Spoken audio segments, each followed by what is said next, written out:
Did you know that upwards of 75% of resumes are completely rejected from the applicant tracking system, also known as ATS, which is the software that companies use to sift through applications and resumes when they post a job? But who is really rejecting your resume? Is it a robot? Is it a person? In this video, I'm going to shed some truth on this and show you what you need to know so that you can work with ATS, not against it, and land the interview and the job faster. Heads up, if you're looking to land the right job for you faster and with more ease and build a career you absolutely love, then go ahead and hit the subscribe button to be notified of any job search advice videos that I post. If you're new to me, welcome. I'm Kristen Zavo. I'm a career coach with 15 plus years of corporate experience and the best-selling author of Job Joy, Your Guide to Success, Meaning, and Happiness in Your Career. My work has been featured in Forbes, Fortune, the Wall Street Journal, Real Simple, The Ladders, The Muse, and more. And I'm really excited to help high achievers just like you to navigate today's confusing, competitive job market so that you can finally land the job and get to building that career. There's a lot of confusion around the online application process. Here's what's really going on. Recently, I've seen a lot of content in the job search space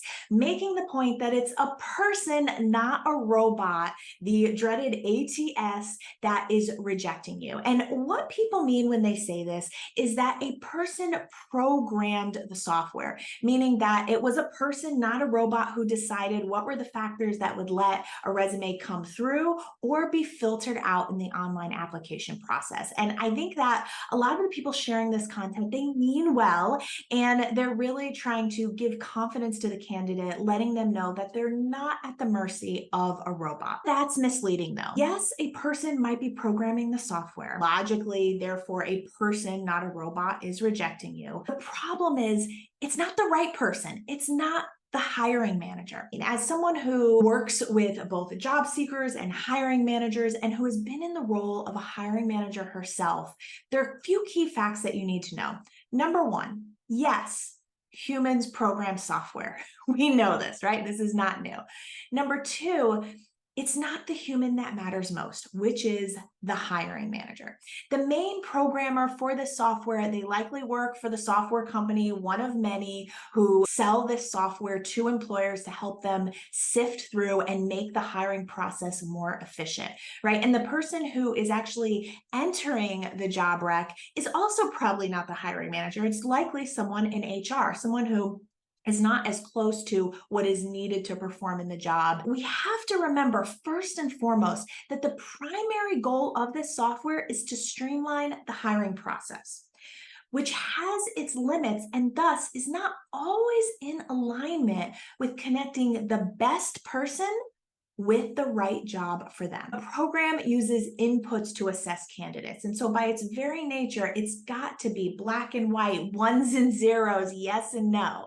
And so this doesn't allow for the whole human to be seen. Non-resume attributes aren't accounted for. Someone with a unique but transferable background likely won't make it through, which is a real shame, not just for the candidate, but for the hiring manager as well. And so while yes, a human did do the programming, when a candidate, when you as a job seeker get filtered out, or you get that like automatic rejection 5 seconds after filling out the application, it's important to know that it's not the actual hiring manager who made that decision about you on this particular job. Now that you understand what's going on, I want to share how to get around this, how to work with this as a job seeker. But first, I'm curious, has anything surprised you about this, about anything we've covered so far? Tell me in the comments. So how do we get around this applicant tracking system? How do we get through it and work with it versus seeing it as the enemy? Rather than debate who's at fault or not for qualified candidates getting filtered out,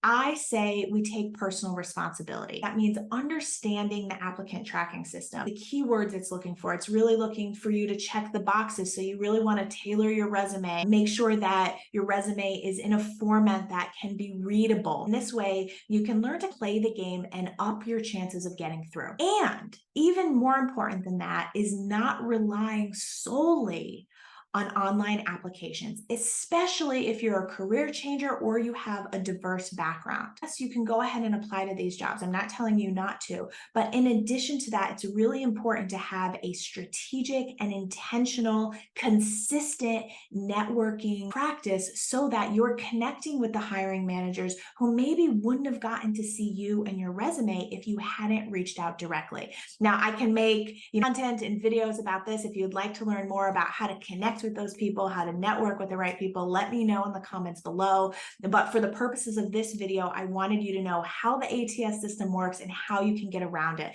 which is really learning how it works, not relying on online applications, and networking intentionally and strategically. Now, I want to know, could you use more job search support? If so, I would love to help. Check out my interview question playlist below, along with some other resources specifically for job seekers to help them land the job faster. And links to all of that is in the description below. And I'll see you in the next video.